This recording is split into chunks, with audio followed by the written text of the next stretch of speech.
5.18 민주화 운동이 41주년을 맞았습니다. 하지만 그날의 진실은 여전히 밝혀지지 않고 있습니다. 진상규명을 위해 땀 흘리고 계시는 분들이 있는데요. 5.18 진상규명조사위원회 허연식 조사 2과장 연결해 그간의 조사 과정 들어보겠습니다. 과장님 나와 계십니까? 예, 안녕하십니까? 예, 안녕하십니까? 과장님, 지난주 조사 1년 만에 중간 결과가 발표됐습니다. 당시 계엄군이 시민들을 향해 기관총을 쏘고 또 소총으로 조준 사격을 했다는 걸 확인했습니다. 어떻게 확인이 됐고 또 조사 과정은 어땠습니까? 예, 저희가 지난 1년 동안 5.18 진상규명 특별법에서 법정 조사 과제로 이렇게 지정되어 있는 11개 과제에 대해서 조사 개시 결정을 한 후에 본격적인 조사를 시작을 했고요.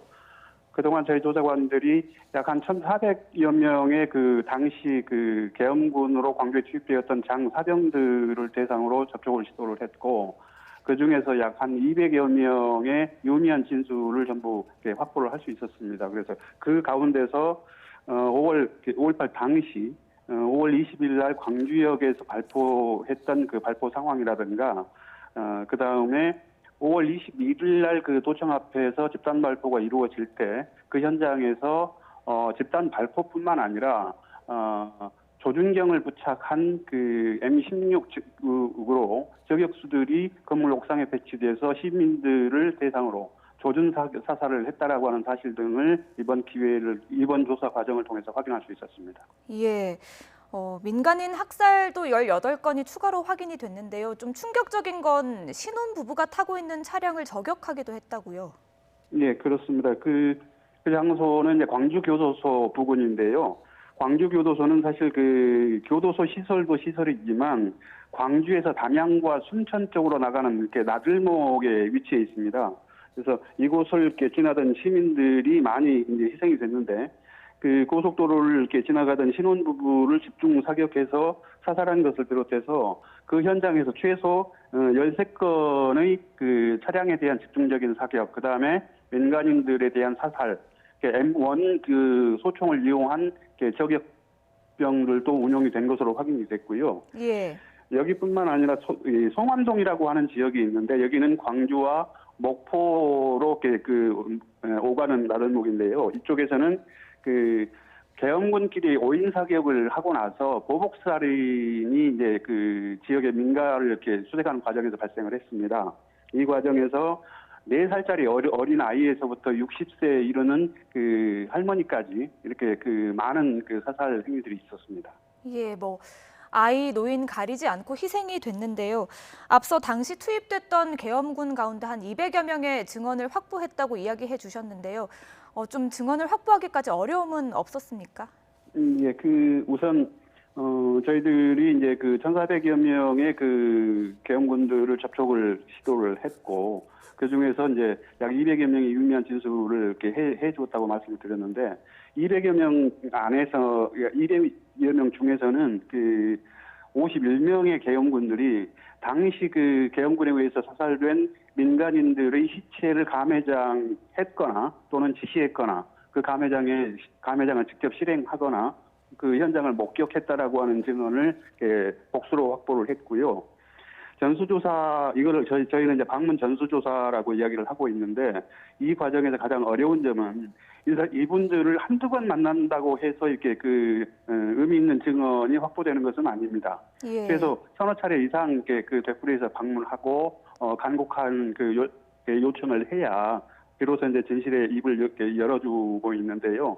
이제 물론 방문을 주로 하고 있는데, 방문해서 못 만나는 경우도 여러 차례 있습니다. 예. 이러한 과정을 통해서 지금 계엄군들이 지난 41년 동안 무겁게 갖고 있었던 기억과 고통을 함께 들어주면서 이야기를 끌어내고 있습니다. 예.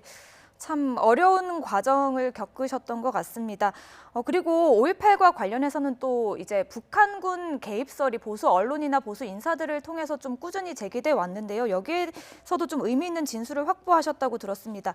내가 바로 이제 광주에 침입했던 북한군이라고 주장했던 김명국 씨를 조사해서 좀 의미 있는 진술을 확보했다고 들었는데요. 좀 지어낸 이야기라는 거죠. 조사 과정은 어땠습니까? 예, 그렇습니다. 일단 김영국이라고 하는 가명을 쓰고 있는 그 북한 이탈 주민이었던 이 사람이 직접 저희 그 위원회에 찾아와서 이제 진술을 했고요.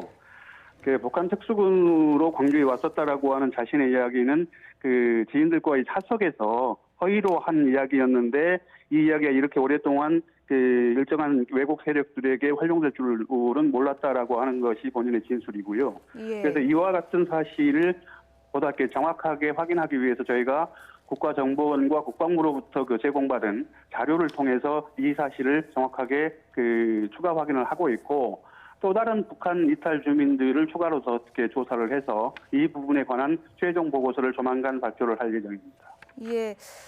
하지만 안타깝게도 아직까지 좀 밝혀내지 못한 문제들도 있습니다. 누가 책임자인가 또 지휘 체계 등에 대해서도 아직 밝혀야 될 과제들이 많이 남아 있는데요. 앞으로 좀 조사는 어떤 방향으로 진행됩니까? 예. 저희 그 5.18 조사위원회는 당시 광주에서 그 작전에 참가한 계엄군의 총 숫자가 약 한 2만 300여 명이 됩니다. 이 2만 명이 넘는 그 계엄군들 중에서 최소한 2,000명 이상의 유미한 진술을 확보하는 것을 1차적인 목표로 두고 있습니다. 그래서 이들의 진술과 피해자들의 증언 그리고 기록과 문헌 등을 종합해서 입체적인 조사 또 객관적인 진실을 이렇게 확인해 갈 예정이고요.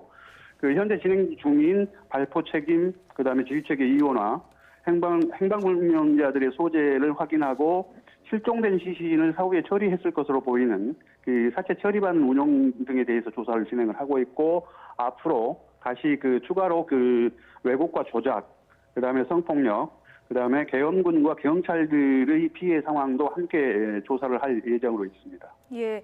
앞으로도 진상 규명을 위해 수고해 주시기를 부탁드리겠습니다. 여기까지 듣겠습니다. 5.18 진상규명조사위원회 허연식 조사 2과장이었습니다. 과장님 잘 들었습니다. 예, 감사합니다.